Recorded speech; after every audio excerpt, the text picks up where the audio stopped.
por el virus de la hepatitis C está más enfocada en el tema de la transmisión sexual y sobre todo pensemos en prácticas que pueden generar algún mayor riesgo de sangrado. Ya mencionaban la doctora algunas de estas prácticas, pero quiero hacer énfasis en el coito anal, en esta práctica llamada fisting, que además pudiera generar lesiones importantes si estamos en contacto con la sangre de manera directa, ¿no?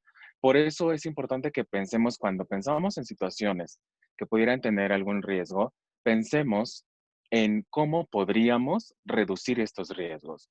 La salud anorrectal, las prácticas de menos riesgo, es decir, tener un cuidado, una higiene sin lastimarnos, incluir elementos que pudieran ayudarnos a tomar decisiones en qué momento una actividad es más riesgosa, en qué momento una actividad es de menos riesgo, cómo hacer que una actividad vaya bajando e identificar cuando va subiendo de riesgo.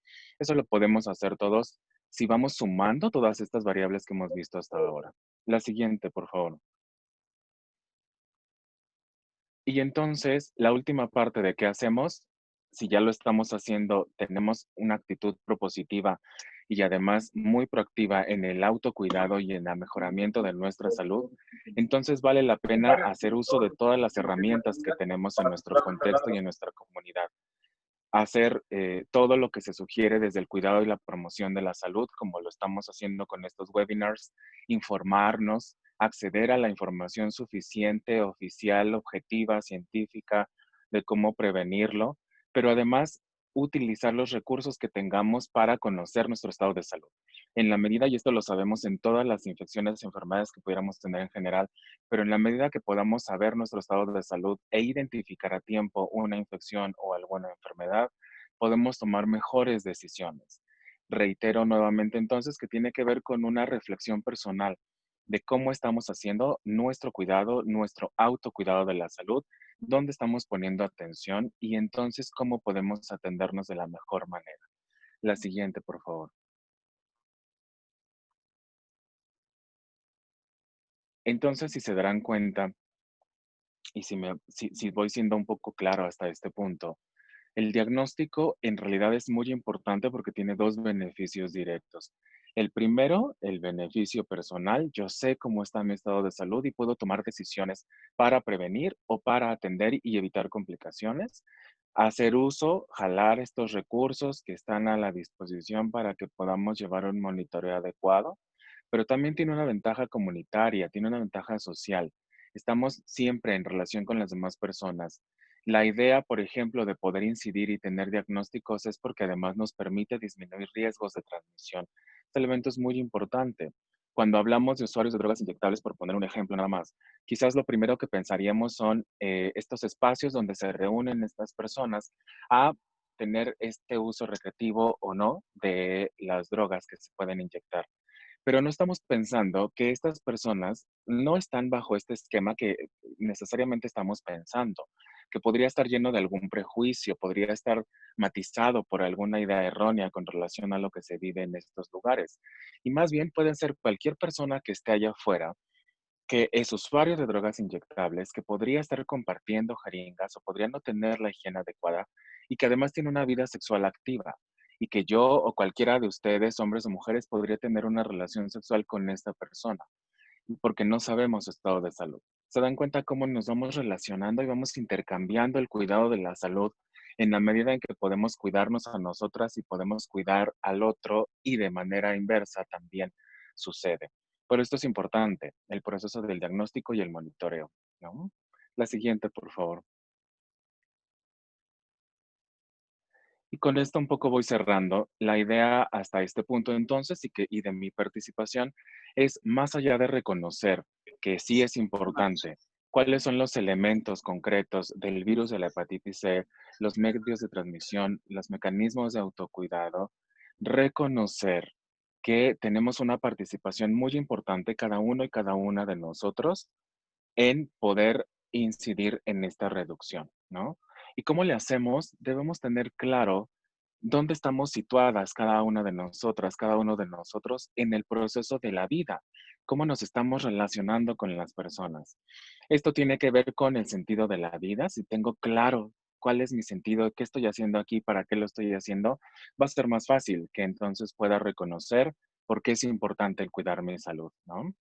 La felicidad está relacionada hasta este punto, pero además la felicidad involucra qué hago por los otros, cómo me estoy relacionando con los demás, ¿no?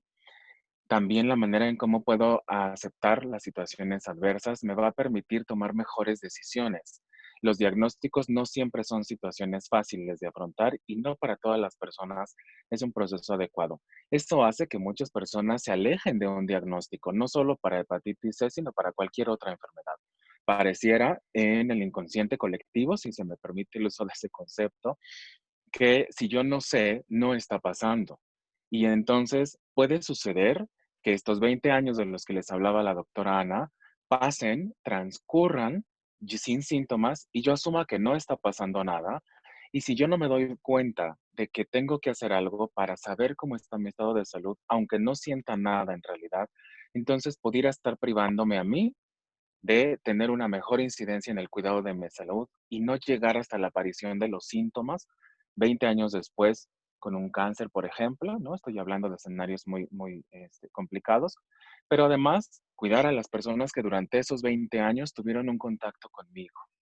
Si nos damos cuenta, vale mucho la pena pensar hacia el interior de cada una de nosotras, cada uno de nosotros, cómo estamos participando en nuestra vida y cómo lo estamos haciendo.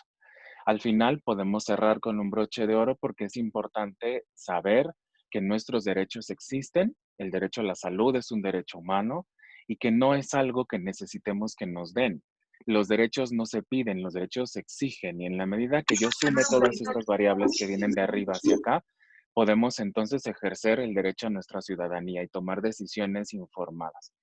El desarrollo personal tiene una incidencia directa con un desarrollo grupal o colectivo, ¿no? Hay varios estudios psicosociales con relación a cómo vamos enfrentando el virus de la hepatitis C y podemos reconocer que quien tiene menos, quien no tiene una visión estigmatizadora del virus o de la infección, quien desarrolla prácticas preventivas porque ha tenido un contacto cercano con otro paciente, quien ha podido allegarse de información, es el perfil de las personas que pueden tener una mayor incidencia en el autocuidado de la salud. Y esto no es exclusivo de hepatitis C, pero creo que es importante que lo podamos identificar porque habla de que nosotras y nosotros tenemos un valor importante en todo este proceso que se lleva a cabo a nivel comunitario, ¿no? Muchísimas gracias. Muchísimas gracias, Jorge. Y le recordamos a todos los y las asistentes que pueden poner sus preguntas en el chat. Le dejaríamos la parte de preguntas al final para todos nuestros ponentes del día de hoy. Para continuar, tocaría el turno a Julián Rojas Padilla. Julián es coordinador de la iniciativa de personas que se inyectan drogas en el programa Compañeros AC desde hace 15 años. Fue presidente de la Red Mexicana de Reducción de Daños, Redumex, durante 7 años y participa en foros nacionales e internacionales sobre el tema de reducción de daños en personas que se inyectan drogas. Cuenta con experiencia en alcance comunitario con usuarios de drogas inyectadas y no inyectadas, por ser un par ex-usuario de drogas. Muchas gracias y adelante, Julián. Sí, sí, gracias por la invitación a participar en este taller. Les pediría por favor que pongan mi presentación para dar inicio. Bien, les comento que el programa Compañeros tiene más de 30 años implementando estas estrategias de reducción de daños en Ciudad Juárez. Este modelo es un modelo que surge en Europa en los años 80 y surge con la finalidad de prevenir la transmisión de nuevos casos de VIH. Sin duda, pero sin duda, en los últimos años, la estrategia se ha focalizado para prevenir nuevos casos de transmisión de virus de hepatitis C. Este modelo se ha replicado en otras ciudades, principalmente de la frontera norte, y entonces es un modelo que tiene su costo-beneficio cuando se implementa con este enfoque buscando prevenir la transmisión de VIH y actualmente sobre el tema de la hepatitis C. Les comento que en muchos de los países donde hay incidencia de hepatitis C, la principal vía de transmisión es el compartir equipo para inyectarse drogas Y también les comento que en los últimos años, el último reporte por parte de quien reporta los últimos casos de hepatitis C a nivel mundial, comentan que cada año se suman por lo menos 400,000 nuevos casos de personas diagnosticadas con hepatitis C, y es por esta situación de compartir equipo para inyectarse drogas. Es el último reporte de la Organización Mundial de la Salud. ¿Me pueden pasar la siguiente, por favor?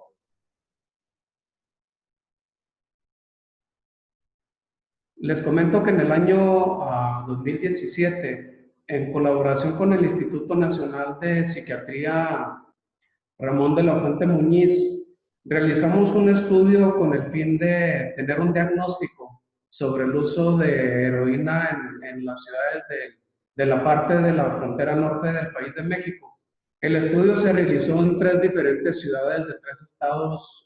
Participó por el estado de Baja California la ciudad de Tijuana, se implementó en el estado de Sonora, en San Luis Río Colorado, y participamos por el estado de Chihuahua, aquí en Ciudad Juárez.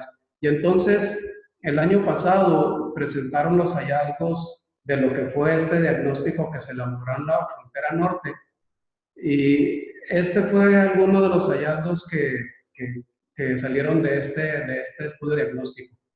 El estudio se aplicaron 600 cuestionarios en 200 en cada ciudad, y estos 200 cuestionarios eran en centros de tratamiento para las adicciones. Y también se aplicaron entrevistas abiertas, 391 entrevistas específicamente, en lugares de concentración o sitios donde las personas que se inyectan drogas se reúnen para consumir este tipo de sustancias. Y entonces, a la par de aplicar el cuestionario o la entrevista abierta, se ofrecía la prueba rápida de VIH y de hepatitis C. Y entonces,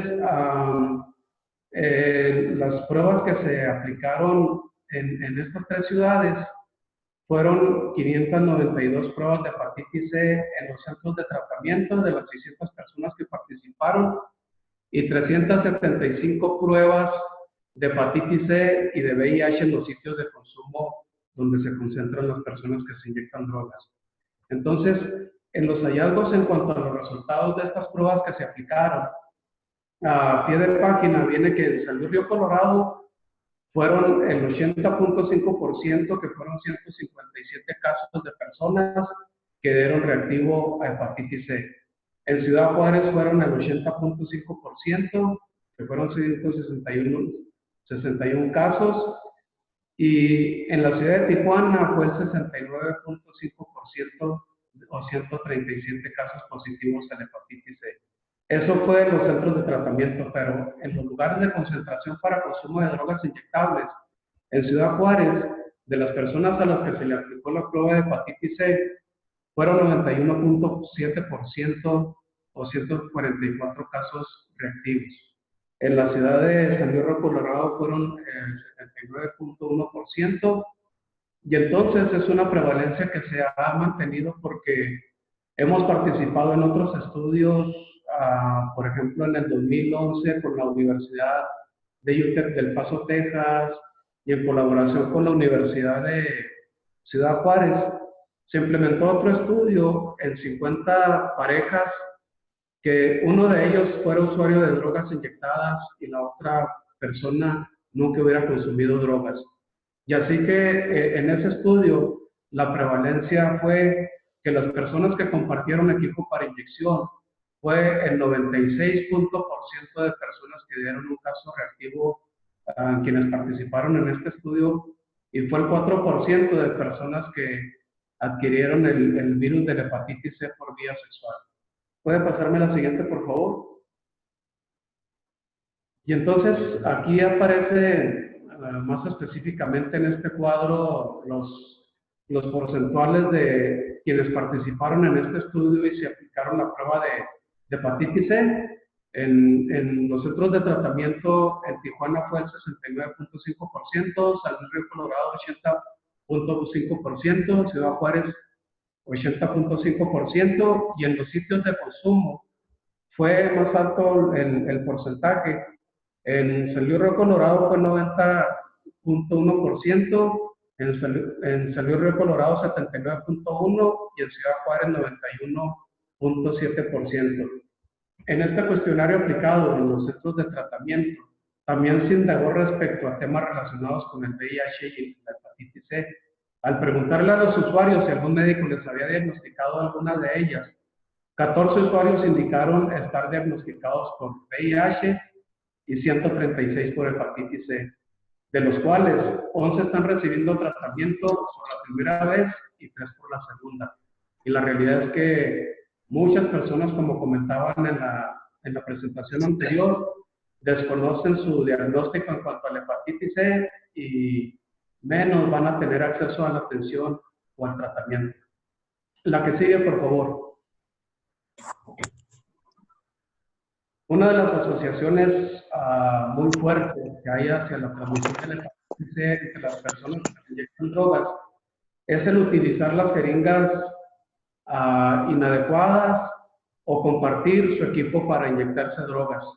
Una de las indicaciones de la Organización Mundial de la Salud para las personas que se inyectan drogas y para los programas que hacemos estas acciones de reducción de daños, para ellos se sugiere que los programas de intercambio de agujas proporcionen jeringas con espacio muerto bajo para distribuirlas a las personas que se inyectan drogas, debido a la evidencia de que el suministro de jeringas con espacio muerto bajo conduce a una reducción de transmisión del VIH y de la hepatitis B y C. Les comento que hace algunos años el doctor William School hizo un estudio para presentar evidencia sobre cuáles son los riesgos de transmisión de VIH y de hepatitis C al utilizar estos diferentes tipos de jeringas, y encontró con que el virus de la hepatitis C en las jeringas con espacio muerto alto puede llegar a durar hasta 60 días, mientras que en la imagen que aparece en medio de una jeringa con espacio muerto bajo, el virus de la hepatitis C se mantiene vivo solamente por un día. Y entonces la recomendación de la Organización Mundial de la Salud es que este tipo de jeringuillas, que son de aguja desmontable o de 2 piezas, no sean las que se utilicen ni las que distribuyan los programas de reducción de daños, porque está comprobado por este estudio del doctor Zul que el virus puede vivir hasta por 60 días en este tipo de jeringas, porque en el espacio muerto alto quedan residuos de sangre y de droga que no se pueden expulsar, y entonces al compartir este tipo de jeringuillas hay un alto riesgo de transmisión de hepatitis C. Lo que se recomiendan son estas jeringas, que son jeringas con un espacio muerto bajo, donde queda una mínima cantidad de fluidos o de residuos como droga y sangre, y entonces son jeringas que la aguja es fija o no desmontable y que está permanente en el tubo o en la parte de la jeringa. Entonces es sumamente importante que las organizaciones que realizamos este tipo de programas podamos distribuir estas jeringas adecuadas para de esa manera poder prevenir más casos de transmisión de hepatitis C entre los hombres y las mujeres que se inyectan drogas. ¿Me pueden pasar la siguiente diapositiva, por favor? Bien, estas son algunas de las estrategias de reducción de daños para prevenir nuevos casos de hepatitis C entre personas que se inyectan drogas. La Organización Mundial de la Salud recomienda un paquete integral para que de esa manera los programas de reducción de daños puedan tener resultados eficaces a la hora de implementar este tipo de acciones con las personas que se inyectan drogas. Y entonces recomiendan que entre las acciones de reducción de daños se puedan entregar estos kits individuales para inyectarse drogas, que haya un lavado correcto del equipo de inyección, que se implementen programas de intercambio de jeringas, que tengamos clínicas de inyección supervisada, que haya la posibilidad de que las personas que quieren dejar de consumir drogas de manera inyectable puedan acceder a terapia de sustitución de opiáceos, y también que pueda haber sitios de consumo seguro, donde pueda haber menores riesgos en las personas a la hora de seguir activos en el consumo de drogas inyectables.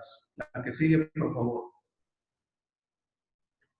Bien, estos son los kits que distribuimos en la comunidad y que consideramos que entregar toda esta parafernalia es sumamente importante para reducir los casos de transmisión de hepatitis entre las personas que se inyectan drogas. Se recomienda que se utilice toda esta parafernalia de manera individual. Por eso, en estos paquetes que entregamos, viene todo el equipo necesario para que la persona pueda consumir la droga que consuma, si es heroína, si es cristal, si es cocaína, si es piedra. Y entonces, todos estos insumos dan resultados eficaces si los usan de manera individual. No lo incluí en presentación, pero también entregamos un kit para personas que fuman piedra. Y entonces es un kit muy básico y las recomendaciones que hacemos es que las personas que están activas en el consumo de piedra o de crack puedan darle utilidad a este kit de prevención. Este kit contiene una boquilla. Si bien no entregamos pipas, pero entregamos estas boquillas haciendo la recomendación de que si no hay otra pipa donde fumen el crack o la piedra, entonces cada quien de manera individual utilice su propia boquilla. De esa manera vamos a prevenir que las personas tengan contacto directo con los labios. Las personas cuando tienen un consumo fuerte de crack o de piedra tienden a deshidratarse y muchas ocasiones sin tomar líquidos. Y entonces empiezan a darse lesiones en los labios principalmente. Y hay sangrado y hay un riesgo cuando se comparten estas boquillas. También el kit contiene una crema humectante para los labios para que los mantengan humectados. Viene lo que es vitamina C. Muchos de los usuarios de piedra la consumen de manera inyectable. Y para que no tengan que utilizar algunas gotas de limón o de vinagre para diluir la piedra, entonces entregamos estos sobrecitos con vitamina C para que sea un diluyente que los ayude a disolver la piedra y entonces pues que de esa manera puedan tener también un kit para prevenirse frente a la hepatitis C por usar este tipo de drogas que no son por la vía endovenosa o inyectable. Entonces, estos kits los distribuimos entre los usuarios de manera constante y la idea es que cada quien tenga su propio equipo de inyección y que no lo comparta con otros usuarios. Hay equipo específicamente para hombres, para mujeres. La diferencia son los condones, que el equipo para mujer pues trae el condón femenino. Y entregamos las jeringas que les comentaba anteriormente, que son las indicadas, que no tienen un espacio muerto alto y que entonces fácilmente se puede expulsar a los grumos que queden en la jeringa de droga o de sangre. La siguiente, por favor. Bien, otra de las recomendaciones que hacemos cuando entregamos estos paquetes de prevención, también hacemos orientación en cómo lavar correctamente o esterilizar el equipo de inyección a las personas que se inyectan drogas. Por ejemplo, en trípticos va esta imagen del procedimiento correcto de cómo lavar principalmente las jeringas y estas cucas o los cacharros que ellos necesitan para diluir la droga y entonces tener la solución y llevarla a la jeringa y aplicarse la droga. Entonces, lo que enseñamos es cómo esterilizar correctamente el equipo y en los lugares de concentración a donde vamos a hacer la entrega de estos equipos, hacemos algunas demostraciones, enseñamos que lo importante es primero lavar 3 veces con agua la jeringa, principalmente si la han compartido, si en el espacio no hay otra jeringa, es la única, y entonces agregamos en los kits de prevención estas botellitas con cloro y con agua, y hacemos esta recomendación de cómo lavar con este procedimiento las jeringas para de esa manera desinfectarlas del virus de hepatitis C o de VIH. Y recomendamos que puedan agarrar agua en la jeringa y entonces darle algunas agitadas por algunos segundos y no en el recipiente donde agarraron el agua, sino fuera, expulsar el líquido y hacer este procedimiento, como lo indica en la imagen, 3 veces con agua, 3 veces con cloro y otra vez 3 veces con agua. ¿Por qué 3 veces con agua? Si lo hicieran al principio con cloro, el cloro es pegajoso y entonces los grumos de sangre y droga que quedan en la jeringa sería mucho más complicado para expulsarlos. Por eso la primera recomendación es que hay que hacerlo primero 3 veces con agua, 3 veces con cloro y otra vez 3 veces con agua. Entonces, esa es otra de las estrategias que implementamos en estos lugares de concentración de uso de drogas inyectables, el lavado correcto del equipo de inyección. Y no solamente recomendamos lavar la jeringa, pero recomendamos lavar también estos cacharros que les llamamos, o estas cucas, que son recipientes que ellos necesitan para poder diluir la droga y entonces convertirla en solución y ya poder filtrarla hacia la jeringa. La droga viene como goma, viene granulada, viene en piedra o viene en polvo. Y entonces es importante que también al utilizar estos recipientes puedan poner un poco de fuego en la parte de abajo del recipiente y de esa manera pues diluir la droga y entonces ya filtrarla a la jeringa. La diapositiva que sigue, por favor. Bien, también tenemos un programa de intercambio de jeringas y en estas imágenes se puede apreciar que en los lugares donde las personas asisten para consumir las drogas inyectadas, entonces hay promotores de salud a quienes abastecemos de jeringas suficientes.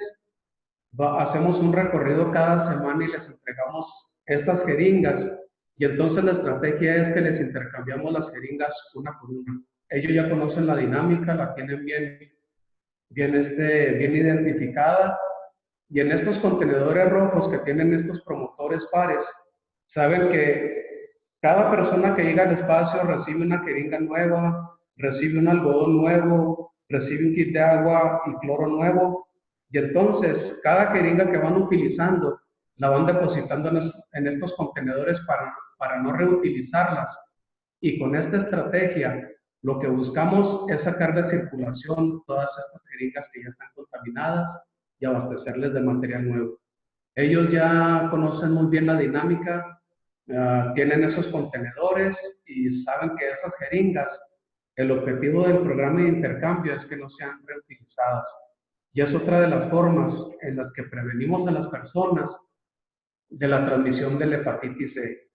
Y entonces, estos promotores pares tienen como este trabajo muy especificado de que las jeringas, lo que se busca es que no salgan de esos espacios, que no estén circulando, y entonces cada semana que vamos podamos hacer esta práctica del intercambio de una jeringa, nos entregan la jeringa usada y entregamos una jeringa nueva. La que sigue, por favor.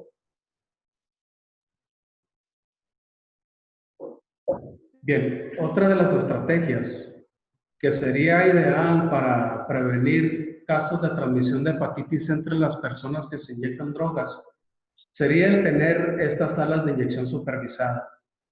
Si bien en México, en el país de México, iniciamos con una de estas salas en la ciudad de Mexicali por parte de la organización Verter, y es una sala que cerró el municipio y estamos buscando incidir para que haya una reapertura. Pero este es un modelo de reducción de daños de países de primer mundo. Por ejemplo, en Canadá tienen estas salas de inyección supervisada, en España, en Suiza.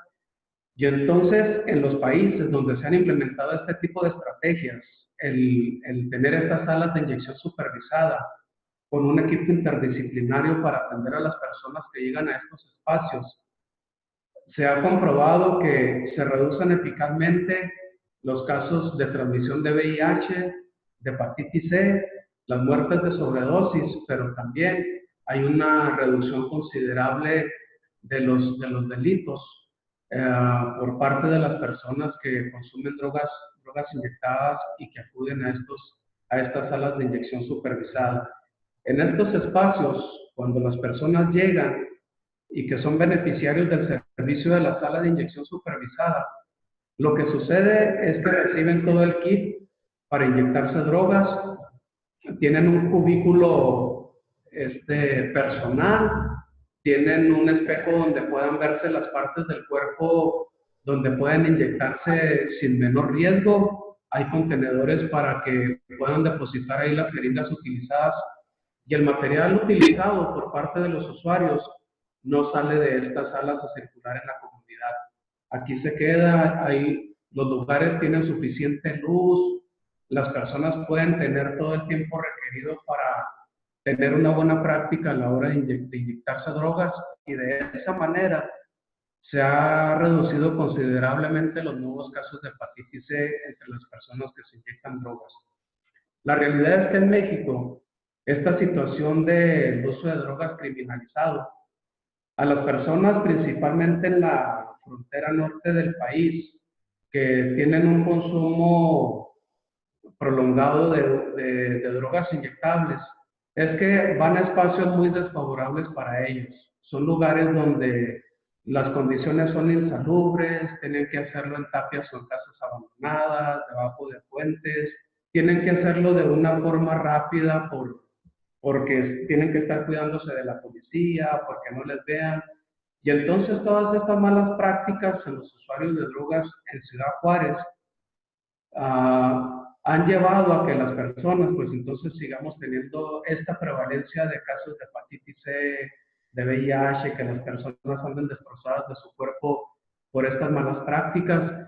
Y entonces este sería un ideal para México y otros países, donde no tenemos estas salas de inyección supervisada, para de esa manera poder disminuir estos daños negativos para el uso de drogas inyectables.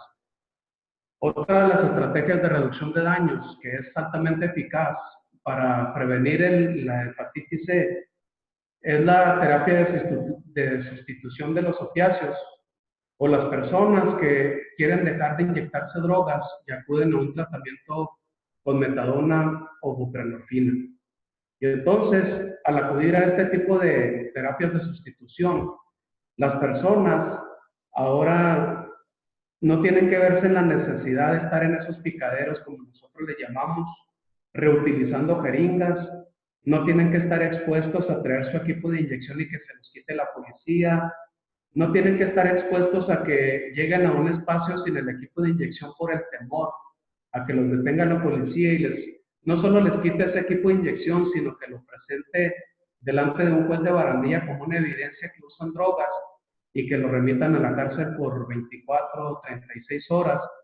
Y entonces no se verían en la necesidad de llegar a esos picaderos y que tengan que pedir una jeringa rentada, prestada o vendida y que otra persona la haya utilizado y que entonces se pongan en riesgo de adquirir la hepatitis C o el VIH. Entonces, estos tratamientos de sustitución, como la metadona o la buprenorfina, han dado resultados altamente positivos en prevenir los casos de hepatitis C.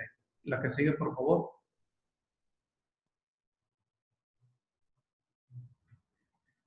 Bien, y les comento que como una estrategia así local, lo que nosotros hemos implementado son estos sitios de consumo seguro que son operados por promotores pares. Estos son picaderos a donde acuden las personas a inyectarse drogas, son puentes, tapias, son lugares donde está un promotor de salud las 24 horas del día, los 365 días del año, y que en todo ese tiempo les abastecemos del material suficiente para que las personas que acuden allí puedan tener mejores prácticas a la hora de inyectarse drogas. Esta estrategia está pensada y está diseñada para las personas que no quieren dejar de consumir drogas o que no tienen un grado de preparación para ingresar a un centro de tratamiento para las adicciones.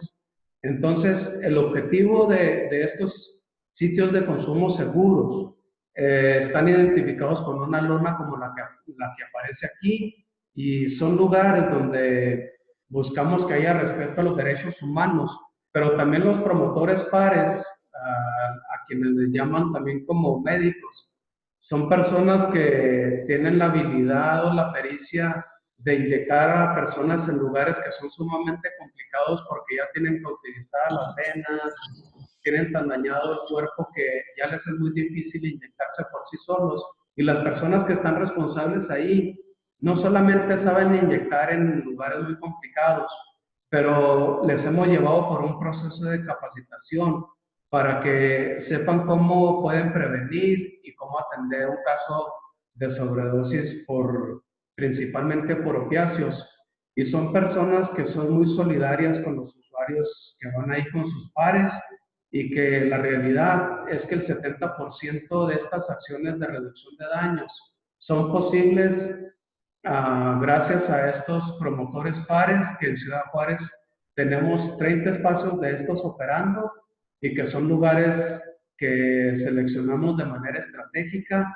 En estos lugares alrededor confluyen varios picaderos, las personas tienen conocimiento que ahí pueden encontrar de manera constante equipo de inyección segura, saben que hay un promotor capacitado para prevenir y para intervenir en un caso de sobredosis, y entonces es la estrategia que hemos implementado en Ciudad Juárez y en otras ciudades de la frontera norte, para que de esta manera podamos implementar estas acciones de reducción de daños como una estrategia de salud para las personas que tienen un uso problemático de drogas principalmente inyectables.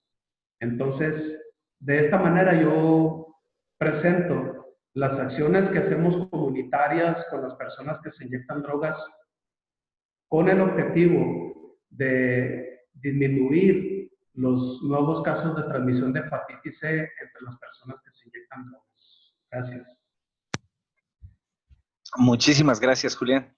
Nuevamente les recuerdo que sus preguntas las pueden poner en el chat para que una vez que finalicen las presentaciones podamos dar respuesta. Y para cerrar esta ronda de presentaciones, le cedo la palabra a Tonatiuh López Jiménez, quien es escritor, historiador del arte y activista. Los temas que aborda en su práctica van de los estudios de género a la teoría del amor y la exploración de posibilidades para vincular efectivamente el arte y la sociedad. Desde 2014, Tonatiuh realiza activismo desde el arte y la escritura en torno a los derechos de las personas que viven con VIH, la salud pública y mental de hombres que tienen sexo con otros hombres y en temas de reducción de daños y de política de drogas. Es co-coordinador del programa de consumo de sustancias de Inspira Cambio AC. Es miembro también del colectivo Museo de Arte Contemporáneo Ecatepec, un museo sin paredes que busca rescatar las tradiciones, espacios, afectos y modo de vida particulares de esta región, además de ser plataforma para otros activismos creativos desde los feminismos, de la defensa del territorio y el medio ambiente. Para Tonatiuh, vivir consiste en resolver el problema del amor, que es también la sexualidad, dos actos a partir de los cuales creamos una comunidad con posibilidades de revolución y justicia. Muchas gracias, Tonatiuh, por tu participación. Te cedo la palabra. Hola a todos. Voy a compartir mi pantalla. ¿Pero me puedes habilitar para poder compartir mi pantalla? Listo, en la barra de abajo está ya la opción de compartir pantalla.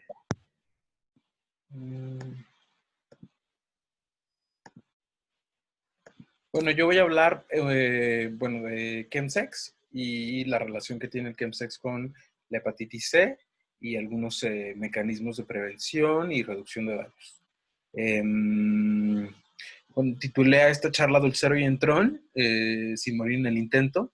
Dulcero y Entrón son términos inventados por la comunidad de HCH que definen dos cosas. Dulcero, que consume sustancias, y Entrón, que realiza prácticas sexuales de riesgo.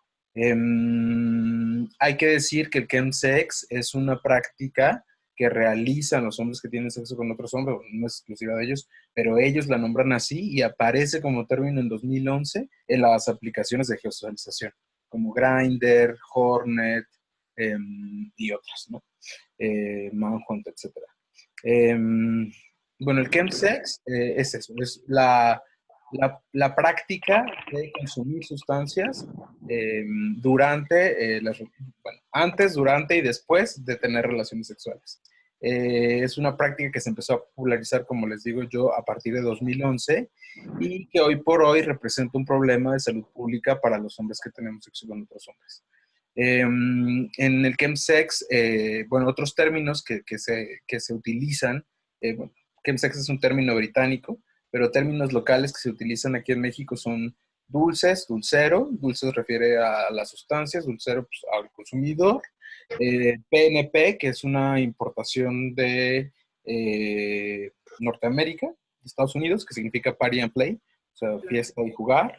Entrón, que como les digo, significa alguien que realiza prácticas sexuales de riesgo. Fiestero, pues que te gusta la fiesta. Enfiestar o estar enfiestado es estar o haber consumido o estar endulzado. Y los encerrones, que es, digamos que el consumo de las sustancias conlleva a tener largas sesiones con múltiples parejas sexuales y con diferentes prácticas que implican distintos riesgos en donde entonces la hepatitis C entra, digamos, en el panorama como una enfermedad que estamos en riesgo de contraer. Pues como bien dijeron al presentarme, mi campo de expertise son los estudios visuales, el arte. Y les quería enseñar esta imagen porque, o sea, como la asociación drogas y sexo no es una asociación nueva, es una asociación que ha existido durante toda la humanidad. Sin embargo, lo que sí es nuevo en temas del chemsex son las sustancias que se utilizan, el modo de emplear y cómo viene a redefinir esta práctica el uso problemático de las sustancias o a los usuarios que tienen problema con su consumo. Porque digamos que el usuario que practica chemsex es un usuario que no encaja, digamos, con los estereotipos en los que se había catalogado a los usuarios de drogas inyectables, a las personas que viven en situación de calle que consumen también sustancias o a otro tipo de consumidores, porque generalmente estos usuarios pues tienen, digamos, cierto conocimiento, cuidados, pero también están, como decía al principio, no hay una disociación entre la práctica sexual y el consumo. Entonces, platicaba, cuando estaba preparando esta plática con otro miembro de Inspira, y él decía como que quizá era como una cosa de que había gente que ya solo usaba el pretexto de coger para consumir. Y es importante decir que la práctica de chemsex está siempre ligado el consumo y las relaciones sexuales. Aunque es un término y una práctica que se empezó a popularizar entre hombres que tienen sexo con otros hombres, aquí pongo yo una imagen rescatada de Tumblr, en donde pues, también hay mujeres que practican esto, sobre todo mujeres pues, que pertenecen a la comunidad LGBT. Y es importante también decir que otra cosa que entra como en el panorama y que ayuda a que esto se popularice son las tecnologías de comunicación y de geosocialización. Porque dentro de Grindr también empieza a ver, no solo es más fácil conseguir las sustancias, porque ya hay dealer, ya el dealer no está en la esquina, sino que te lo trae a tu domicilio, sino que también es más fácil encontrar con quién consumir y en qué espacios. Entonces, en ese sentido, también el chemsex o los chemsexers o los dulceros vienen también como a redefinir o a introducir nuevos mecanismos para la socialización entre los usuarios de sustancias. Y esto me parece muy importante porque quizá más que otras comunidades usuarias de sustancias, los chemsexers abrazan el consumo como una parte de su identidad. En términos de qué hace esto con la comunidad LGBT, pues digamos que hay un riesgo, bueno, no un riesgo, pero una situación que problematiza de por sí ya los estigmas que esta comunidad recibía, y a la homofobia se suma también la usuariofobia. Y creo yo que hay una relación pues muy, bueno, evidente entre la violencia que reciben estos cuerpos, la violencia que se descarga dentro de las sesiones de chemsex y las prácticas que ahí se realizan y el consumo problemático de las sustancias. Aquí les ponía yo una imagen de Alarma, de una fotonovela de Alarma donde dice, orgía de mujercitos, ¿no? Asquerosas y degeneradas fiestas de pervertidos.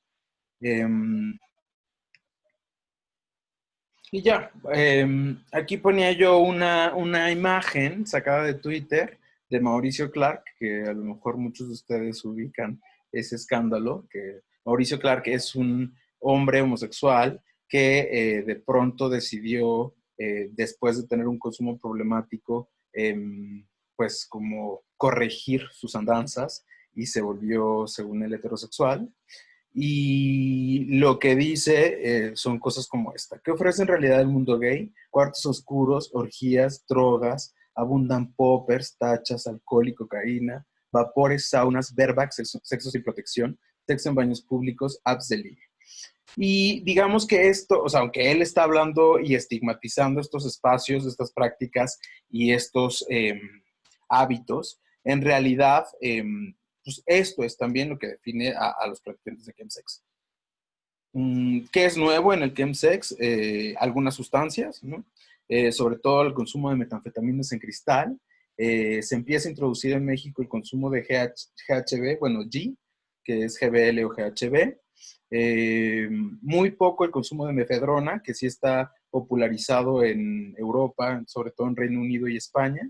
Y mezclas de drogas como el Calvin Klein, que en realidad es cocaína con ketamina, el polvo de ángel y otras sustancias que son disociativas que permiten realizar ciertas prácticas que podrían resultar muy dolorosas de otra manera, como el fisting que hablaban al principio de esta sesión. Otras, el fist fucking es el doble F que está allí.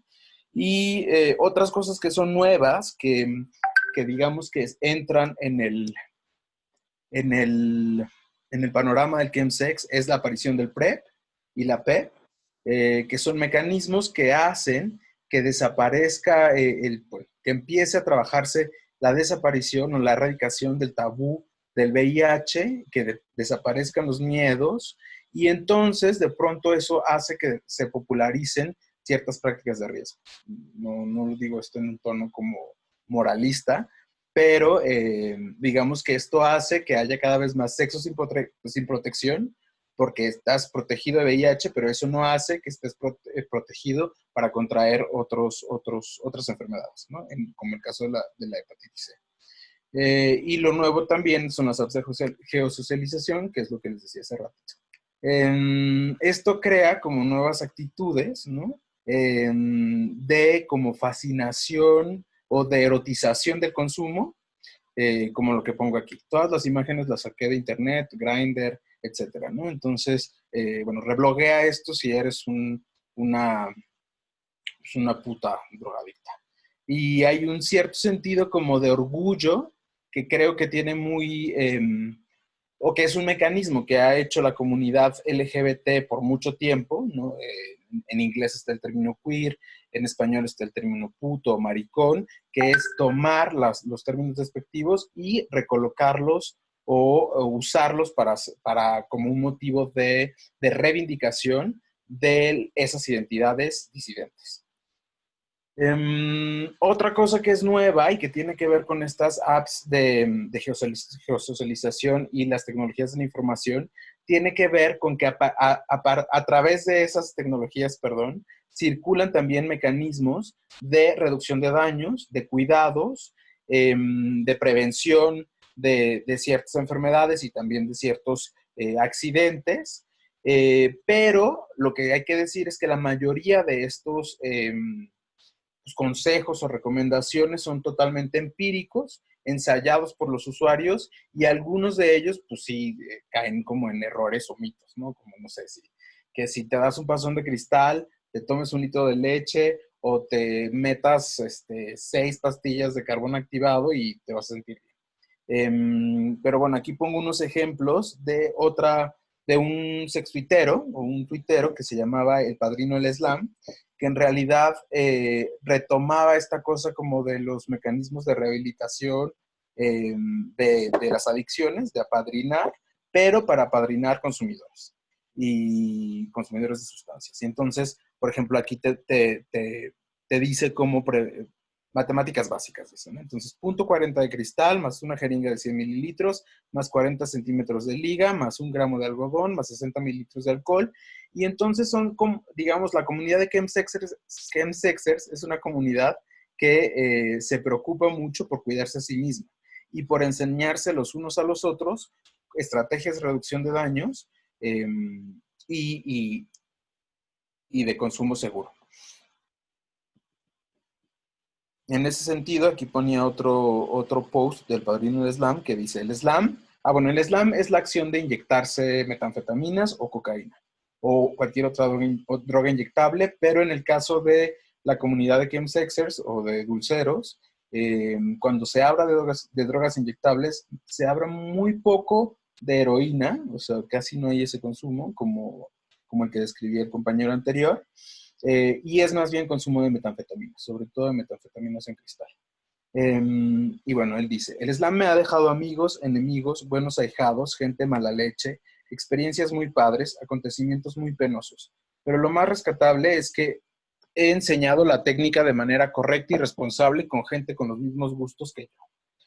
Y entonces eso me parece que es muy particular de la forma en la que nace este tipo de comunidad de consumidores y cómo empiezan entre ellos a generar estrategias para la reducción de daños y a exigir de las instituciones espacios para su, pues para, digamos, como para consejería de un consumo seguro, espacios también como para llenar vacíos jurídicos y sanitarios que de pronto otro tipo de usuarios no exigía. ¿Y cuál es la relación entre el chemsex y el virus de la hepatitis C? Pues como ya dijeron, y no quiero ser reiterativo, pues tiene que ver con el uso de drogas inyectables, como les decía en este caso las metanfetaminas, el uso de drogas inhalables,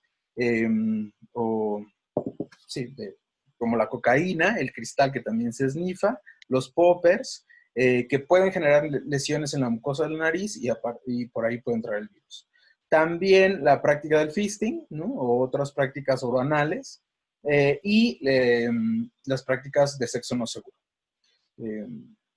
Y todos estos íconos, esto es importante porque también la comunidad de chemsexers genera un lenguaje propio, como dentro de las apps de geosocialización. No puedes poner pues, que soy vendedor de cristal, agarras íconos que puedan como suplir o comunicar pues, las drogas, ¿no?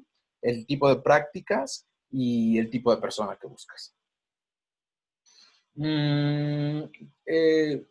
Es importante decir, o bueno, ya hablando más específicamente del programa de consumo de sustancias de Inspira, que es un programa que nace de los propios consumidores, pues, de la necesidad, yo soy un consumidor, de llegar a ese espacio que ya vivía yo como un espacio seguro respecto al cuidado de mi salud sexual, la prevención de enfermedades de transmisión sexual, la remisión a espacios seguros donde yo pudiera tratar alguna infección de transmisión sexual.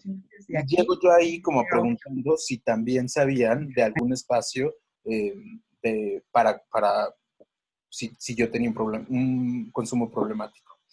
Y a partir de ahí empezamos a hacer como diferentes acciones, como por ejemplo la configuración de un kit de reducción de daños, como que consiste como en entregar, por ejemplo, cucharitas dosificadoras para poder medir la dosis de sustancias que te estás metiendo, sea MDMA, cocaína o cristal. Y bueno, pues también es importante en términos de la reducción de daños de consumo de metanfetaminas fumadas, que como decía el compañero de compañeros, valga la redundancia, debido a la deshidratación y las quemaduras, pueden abrir heridas en la boca que pueden promover un contagio de virus de la hepatitis C. Entonces, es mucho más seguro usar pipas de cristal templado en lugar de vidrio soplado o bongs, como para que entonces el calor no llegue a la parte en donde pues, tu boca toca el cristal, o boquillas. Es importante también lo que se necesita para fumar de manera más segura, pues son, boquillas, como decía el compañero de compañeros, y es muy importante en el consumo de cristal, y esto no tiene que ver tanto con la hepatitis C, pero estar limpiando la pipa constantemente, porque la pipa se puede quemar y eso puede resultar como muy tóxico para los pulmones, genera quemaduras y puede generar una intoxicación por los vapores de las metanfetaminas y, las sustancias que contienen metanfetaminas y de estarlas quemando una y otra vez. Entonces, por eso es importante también tener hisopos con alcohol para poderlas limpiar constantemente. Respecto a las drogas de consumo esnifado, pues es muy importante también como no compartir la parafernalia, que cada usuario tenga su propio popote o su propio su rollito de papel o lo que sea, y consumir esas sustancias, sea la coca, sea el cristal, en superficies limpias. Y más ahora con todo el tema del COVID también, que viene a sumar a los virus que entran en el panorama de los riesgos que corremos los consumidores de sustancias. Pues hasta ahí con mi plática y pues damos paso a las preguntas.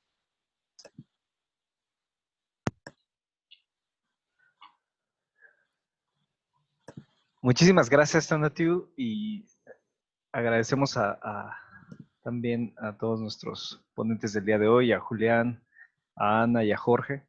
Y abriríamos entonces el espacio para las preguntas de los asistentes. Les agradecemos que lo puedan poner en el chat o incluso si alguien quiere levantar la mano para hacer alguna pregunta, también podemos cederles la palabra. Iniciaríamos con una pregunta que hace específicamente para Julián. Dice, ¿cuáles fueron los motivos por los que cerraron la sala de consumo? Y desde tu experiencia, ¿en qué ciudades podría tener esta estrategia una mejor recepción? Sí. Bueno, no hubo como los argumentos válidos para que clausuraran la sala de consumo en la sede de Mexicali. El argumento que tenían es esta cuestión de que no cumplían con el tema del subsuelo, pero fue más como una cuestión de este tema de moralidad por el municipio de la ciudad de Mexicali. Entonces, yo creo que para que pudiéramos tener resultados eficaces en dónde colocar estas salas de consumo supervisado y seguro, pues sería, creo que en las ciudades donde hay un consumo más fuerte de drogas inyectables. Por ejemplo, les comento que aquí en Ciudad Juárez, el año pasado firmamos un convenio de colaboración con centros de integración juvenil, porque ellos ya tenían todo el proyecto para iniciar una sala de inyección supervisada, ya tenían las instalaciones, tenían como algunos permisos, pero se atravesó este tema de la pandemia y entonces se atoró el concretar lo que sería una sala de consumo supervisado en Ciudad Juárez. Pero creo que sí tendría que ser que principalmente en lugares estratégicos o ciudades donde hay un fuerte consumo de drogas inyectables. Y entonces el modelo, pues ir replicándolo en otras ciudades donde vayan surgiendo más casos de uso de drogas inyectadas. Por ejemplo, les comento que en los estudios que ha realizado Centros de Integración Juvenil, ha identificado que por lo menos en 22 ciudades del país de México hay consumo de drogas inyectables, en unos más fuerte que en otros, pero son como los resultados de los estudios que han realizado.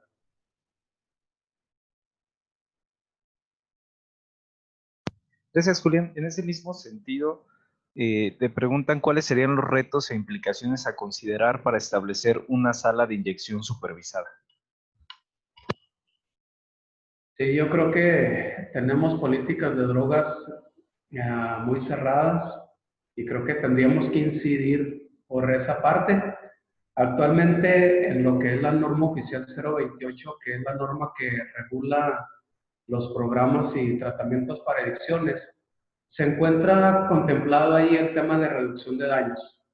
No propiamente se especifica salas de consumo supervisado, distribución de equipos de prevención, estas cosas, pero creo que tendríamos que incidir más para que haya políticas públicas y que en realidad el tema de uso de drogas inyectables se aborde como un tema de salud pública y no solamente como un tema de seguridad. Muchas gracias. Y Tonatiuh, ¿cómo consideras tú que sería el mecanismo más efectivo para empezar a trabajar este tema de reducción de daños, pero enfocado al tema de chemsex? Digo, desde la experiencia del programa de Inspira, pero para llevarlo hacia un tema de política pública, ¿cómo pudiéramos desde las instituciones apoyar estos procesos? Bueno, pues de muchas formas. O sea, creo que una forma como efectiva, o lo que al menos hemos intentado en Inspire, es como tener una incidencia directa en los espacios de reunión de la comunidad pues, de usuarios de sustancias dentro de la comunidad HCH o LGBT. En los lugares de cruising, en los lugares de encuentro, en los hoteles. Digo, este es un programa que apenas empieza, pero es ahí donde tiene que empezarse también a hacer este tipo como pues un poco como digamos, como tomando el legado o la herencia de programas como el programa Compañeros, o sea, hacer una incidencia en los lugares donde están los usuarios y hacer las acciones aquí. Pero también creo yo, o sea, por ejemplo, en varias charlas con Rubén Díaz Conti del programa de consumo de sustancias de Clínica Condesa, o sea, se piensa que los usuarios que están en riesgo de contraer VHC o VIH son usuarios, o los usuarios de drogas más bien que están en riesgo de contraerlo, son usuarios como en situación de calle o que pues, se enfrentan como a estos picaderos o que usan esos espacios y de pronto creo yo que el consumo de los HCH chemsexers está medio invisibilizado, pues. O sea, porque sí es un consumo mucho más clandestino, mucho más personal, mucho más, digamos, no autoasumido como problemático, y entonces además, se usan como miles de cócteles paliativos, porque es una comunidad que tiene poder adquisitivo. Entonces, pues te metes un montón de cristal el fin de semana y entonces el lunes o el domingo en la noche te metes un cóctel de risperidona con clonazepam para entonces dormir y que no te dé paranoia y el lunes ir a trabajar. Y entonces creo yo que también hay que empezar a hablar del policonsumo, porque además también, por ejemplo, entran en juego otro tipo de fármacos, pues como el sildenafil, que en el caso de las drogas estimulantes como el cristal, la cocaína, pues vienen también a ser un riesgo en términos de la salud pues de los consumidores, sobre todo pues del corazón, ¿no? Y entonces creo yo que hay como que abrir espacios para hablar y reconocer que cuando hablamos de usuarios de sustancias, pues somos muchos, pues hay muchos tipos de usuarios, y empezar a abrir espacios para que cada usuario se sienta libre lo voy a decir de esta manera. Creo yo que las drogas son el próximo closet por abrir. Y todos, bueno, no sé si todos consumamos, pero pues ya sea alcohol, tabaco, tal, y empezar a hablar de nuestro consumo de una forma como mucho más honesta para de ese mismo modo exigir espacios y especialistas que puedan ayudarnos en caso de que determinemos nosotros mismos que nuestro consumo es problemático, a encontrar una solución, porque también creo yo que las soluciones que hay hoy para las personas que vivimos un consumo problemático son muy limitadas. Y de pronto, pues eso creo que no ayuda en términos de que muchas personas no se sienten, pues no sé si representadas o no, pero no se sienten en un espacio que puedan sentir suyo o en el que puedan sentirse cuidadas respecto a las alternativas que hay para lidiar con los consumos problemáticos. Y creo yo que eso es lo que está intentando abrir Inspira, como espacios, digamos, de escucha atenta y pues, medio de orientación en la navegación para que cada usuario pues determine cómo quiere llevar su consumo, hacer de ese consumo un consumo responsable y pues que tenga una conciencia de cómo pues, lidiar con, pues sí, de reducción de daños. Muchas gracias. Para Ana y Jorge, desde su experiencia, desde su labor, ¿qué mensajes o qué estrategias pudiéramos o tendríamos que reforzar desde la parte de promoción de la salud sexual para incorporar la prevención la prevención de la transmisión sexual de hepatitis C?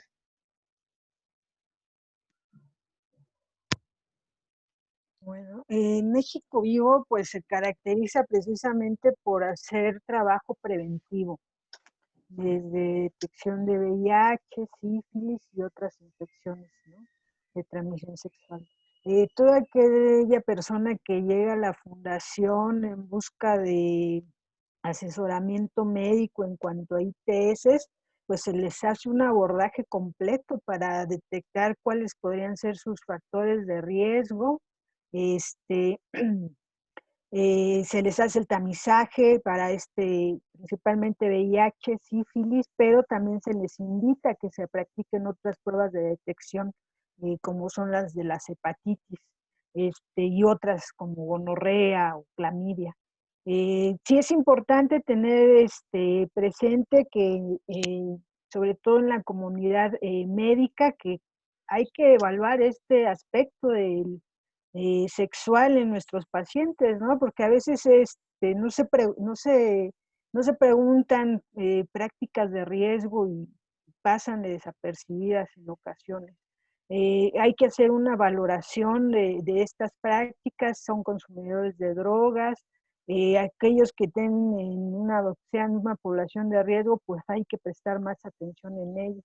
Hay que tener muy claro que la hepatitis C es una enfermedad curable, ¿no? Y que si nosotros hacemos trabajo de prevención, pues podemos detectarla de manera oportuna para que lleguen estas personas que ya están siendo portadoras del virus a las unidades médicas para su atención, eh, como debería ser para tratar la enfermedad y evitar sobre todo estos casos de cirrosis, de cáncer, ¿no?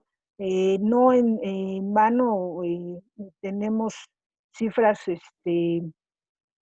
altas en cuanto a enfermedades hepáticas, ¿no? Precisamente porque no hay un trabajo de promoción o de prevención sobre esta enfermedad en particular de hepatitis C. Pues nosotros, repito, reitero, trabajamos mucho desde la prevención, ¿no? Sí recalcamos mucho el cuidado de la salud sexual, el uso del preservativo de manera regular, y de practicarse sus pruebas por lo menos una vez al año, ¿no? Estas pruebas de detección. Sabemos que a veces no hay como mucho acceso para que puedan practicárselas, pero sabemos también que hay organizaciones donde apoyan con pruebas de detección inmediata, ¿no? Entonces, sí los invitamos a eh, que cuiden de su salud sexual, se practiquen estas pruebas y en caso de salir positivos, pues referirlos de manera inmediata para la atención médica que amerite. Claro, a mí solo me gustaría agregar que eh, debido a la experiencia que ya tenemos en el proceso de las ITS y esta experiencia de este webinar y de estos especialistas que hemos escuchado ahora, creo que resaltar que se tiene que hacer una comunicación muy abierta, muy directa, eliminando prejuicios y evitando ocultar o mentir o disfrazar la información. Creo que es uno de los primeros elementos para incidir en la prevención. En la medida que nombramos a las cosas, en las que identificamos cómo suceden, entonces podemos tener una incidencia directa. Y nombrarlas, abrir un diálogo abierto sin prejuicios también hace que nos involucremos en ese mismo proceso. Porque de repente vamos creando discursos que nos alejan de lo que queremos atender y entonces parece que solo a otras personas les pudiera suceder o solo a ciertas comunidades o poblaciones con ciertas vulnerabilidades. Y creo que entender que el discurso y la comunicación puede ayudarnos a involucrar y participar en el proceso de la prevención hace que se abran mayores panoramas de trabajo colectivo e individual al mismo tiempo. Excelente, muchísimas gracias. Hay una pregunta adicional y creo que esta nos podría dar pie justo para el cierre de la sesión. La pregunta es cómo promover la importancia de la prevención de hepatitis en la población, que nos hace Consuelo. Lo que les pediría a cada una de ustedes es si nos pudieran responder esta pregunta y dar su conclusión final de cierre. Si gustan, empezaríamos con Donatiu, después Julián, Jorge y cerraríamos con Ana. ¿Cómo promover la importancia de la prevención de la hepatitis en la población?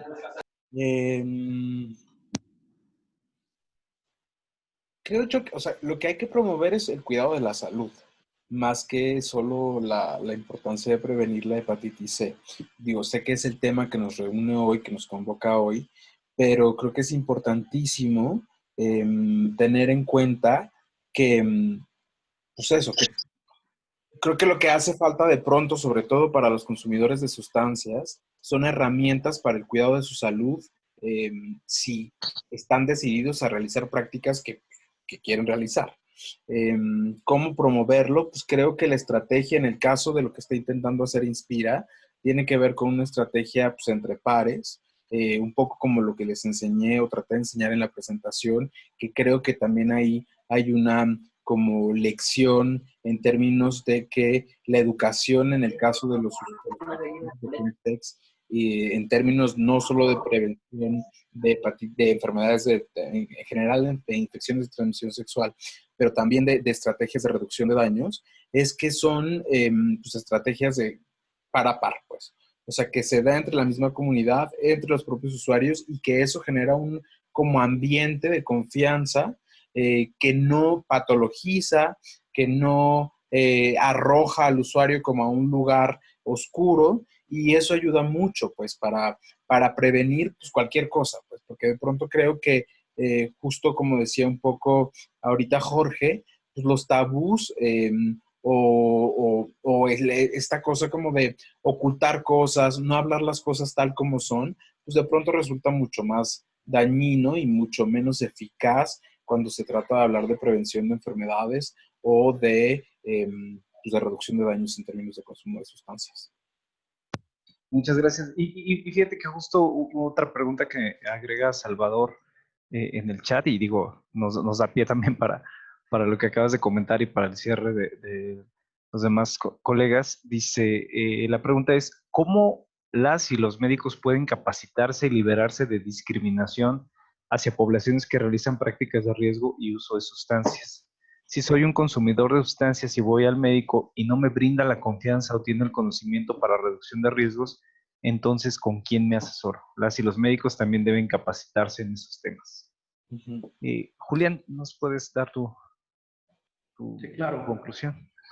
Creo que tenemos como una labor titánica de desestigmatizar este tema del uso de sustancias asociado a enfermedades como la hepatitis C, el VIH, y por nuestra parte hemos iniciado una serie de campañas de no solamente de difusión de los temas, pero de sensibilización de la misma sociedad, buscando cómo desmantelar esta dictofobia o este estigma muy marcado que hay contra los usuarios principalmente de sustancias y de esta manera hacer llegar los mensajes a la comunidad y que esos mensajes se vayan replicando y que vayan teniendo como esa resonancia.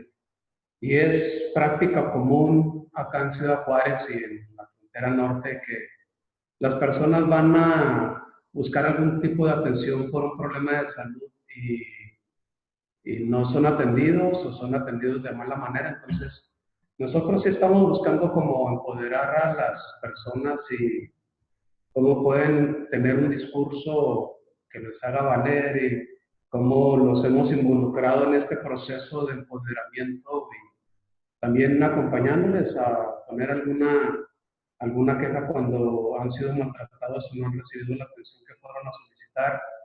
Y de esta manera, pues que sean personas que entiendan que tienen derechos, porque muchas de las personas usuarias de sustancias piensan que son sujetos sin derechos y que es su culpa el ser tratados de esa manera.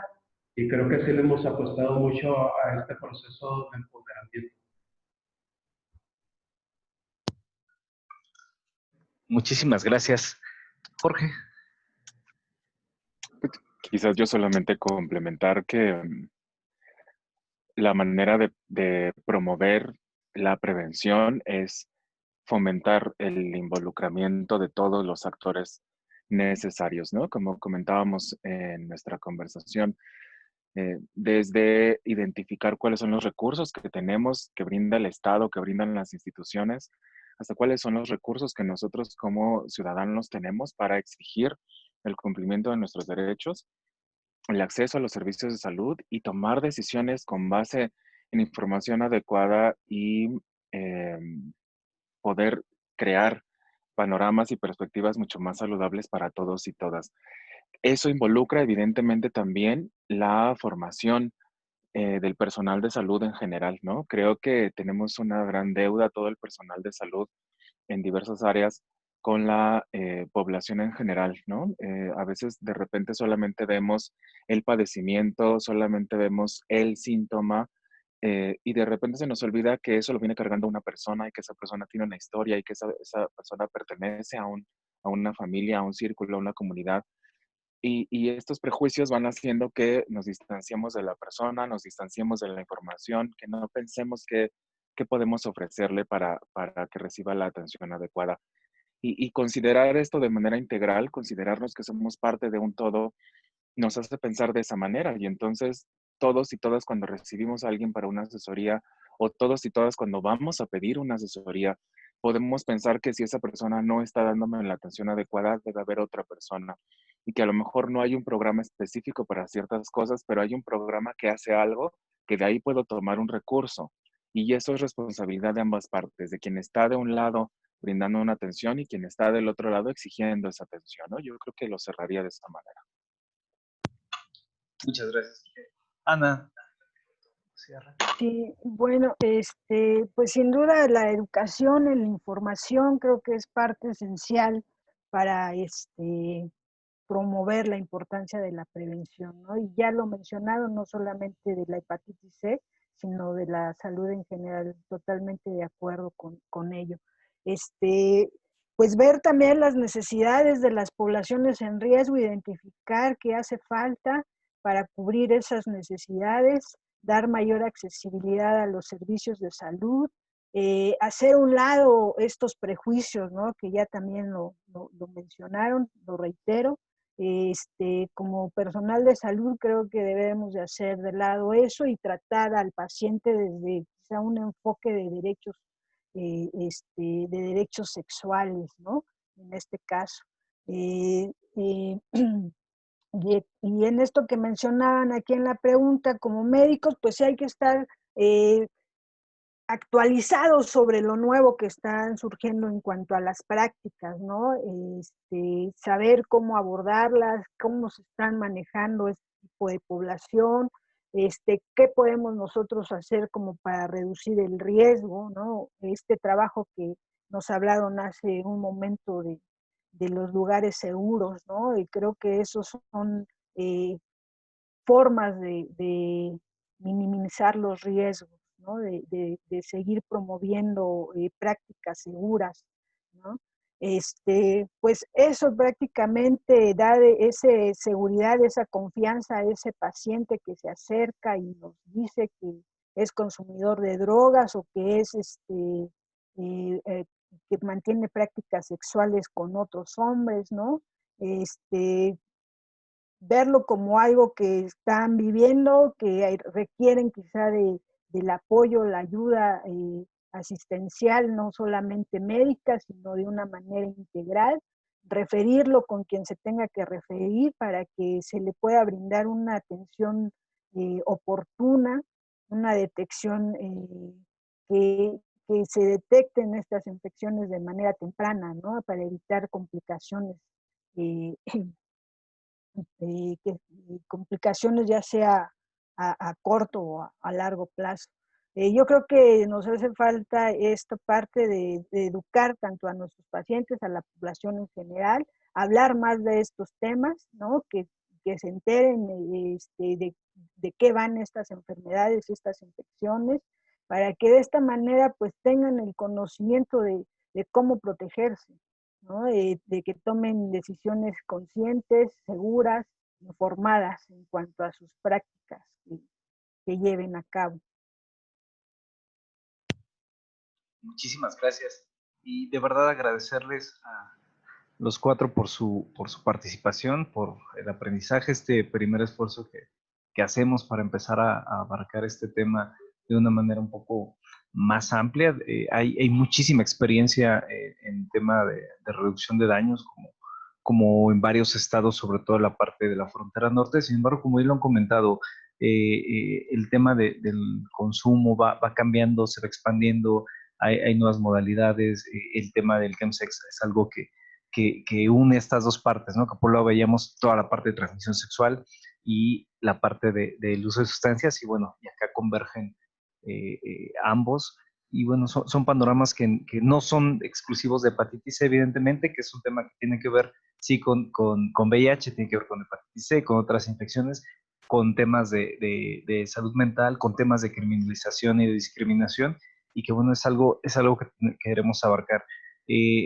Por parte de Censida, pues estamos iniciando en este nuevo programa de acción, tanto de VIH como de hepatitis C, a tocar estos temas de una manera más amplia, y estamos convencidos que hace falta un esfuerzo muy amplio, por un lado, para la capacitación del personal de salud, para la sensibilización también en estos temas, como bien lo dijeron, de quitar el estigma en que los servicios puedan ser espacios amigables en donde las personas puedan acudir sin miedo a la criminalización, al estigma, y que podamos brindar servicios mucho más integrales.